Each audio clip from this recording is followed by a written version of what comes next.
कपड़े धोने वाली बहू। शादी के पहले से ही विभा को कपड़े धोने का बड़ा शौक था। कभी नल के नीचे तो कभी तालाब के पास। अरे मेरी नीली वाली लुंगी नहीं दिख रही है। विभा की अम्मा, कहाँ रखी है लुंगी? अरे वो तो विभा ने परसों ही धोकर रखी थी आपकी अलमारी में, देखो वहीं होगी। वो ना मैंने आज धो दी, मुझे लगा कि गंदी हो गई होगी। अरे कैसे गंदी हो गई थी? उसे तो मैंने पहना भी नहीं। हे भगवान, इस लड़की के कपड़े धोने की आदत से परेशान हो गया हूँ मैं। जितना तो घर में राशन नहीं आता, उससे कहीं ज्यादा डिटर्जेंट पाउडर का खर्चा है। इसकी शादी करवा दो, शादी जाए अपने घर में ही करे काम, फिर चाहे घर के कपड़े धोने हो या पूरे गांव के। हाँ ठीक बोल रही हूँ, देखता हूँ मैं कोई लड़का। वो दिन भी आ जाता है जब विभा को देखने लड़के वाले आ जाते हैं। लड़की मुझे अच्छी लगी। होने वाली सास कहती है, बेटी अगर कुछ पूछना है तो पूछ लो।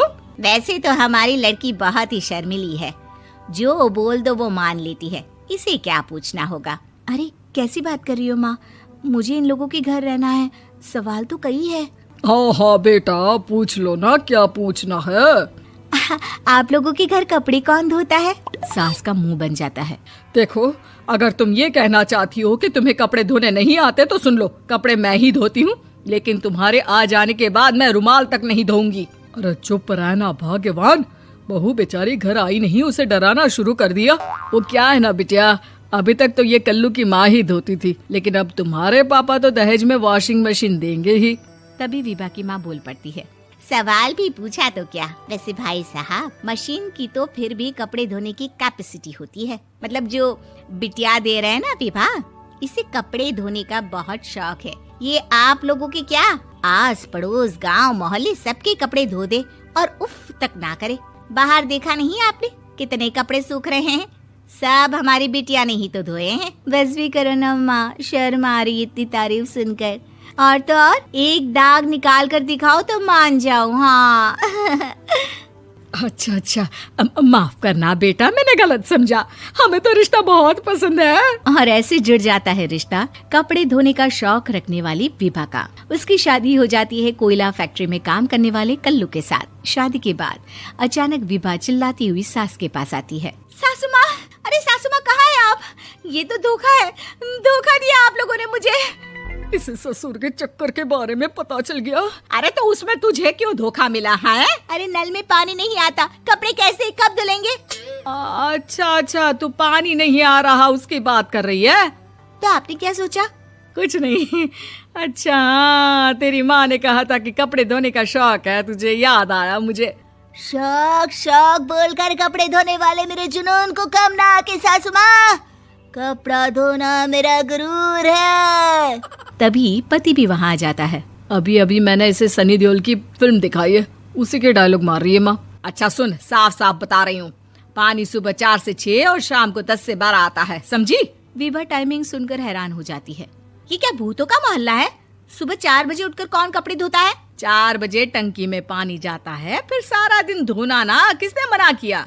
अरे कैसी बात कर रही हैं? 200 लीटर की टंकी में कितने कपड़े धो लूंगी मैं? सुबह ही उठ जाऊंगी मैं। अब क्या था, विभा सुबह 4 से लेकर रात के 12 बजे तक कपड़े ही धोती रहती। एक रोज सास पड़ोस से निकलकर कहीं जा रही होती है कि साथ वाली कहती है, हाँ कल्लू की माँ, जरा ये बताओ कि 2 साड़ी है, 2 ब्लाउज और एक पेटीकोट और एक नाड़े वाला लंबा कच्छा। हाँ तो? अरे तो क्या, कितना लोगी धुलाई ये बताओ। धोबन दिख रहे हैं हम क्या? हमारे पति सरकारी नौकरी से अभी रिटायर हुए हैं और बेटा सुपरवाइजर है कोयला फैक्ट्री में। धोबन समझ रखा है हमें? हाय रे कल्लू की अम्मा, माफ कर दो, वो तो मोहल्ले में यही सब बता रहे थे कि तुमने बहू को कपड़ा धुलवाने के काम में लगा दिया है। सास को पड़ोसन की बात सुनकर गुस्सा आ जाता है। वो घर पहुंचती है जहां घर के बाहर ही इतने सारे कपड़े सूख रहे होते हैं जितने कि किसी धोबन के घर पर। अरे ओ कल्लू की दुल्हन, बाहर निकल।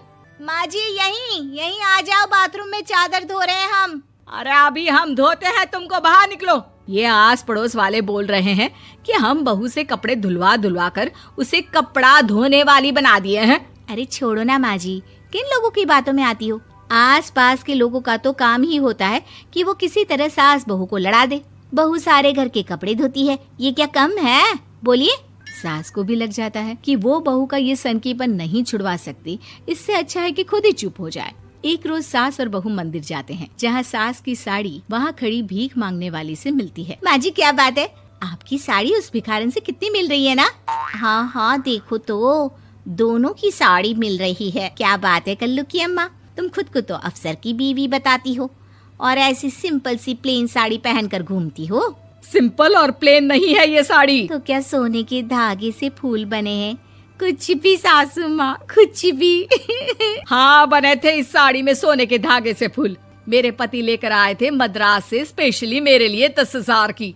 ताहे भाई साहब इस भिखारन के लिए भी सेम टू सेम साड़ी लेकर आए होंगे 10,000 की। सास उस वक्त तो कुछ नहीं कहती, लेकिन बहू के साथ घर आती है और अलमारी से एल्बम निकाल कर लाती है। ये साड़ी देख रही है, ये वही साड़ी है जिसे मैंने अभी पहना था। इस साड़ी में ये जो चमकदार फूल दिख रहे हैं ना, ये सोने के धागों से काढ़े गए हैं। लेकिन तू लोकल वॉशिंग मशीन ब्रश से घिस घिस कर सारे फूलों को निकाल कर साड़ी प्लेन कर दी।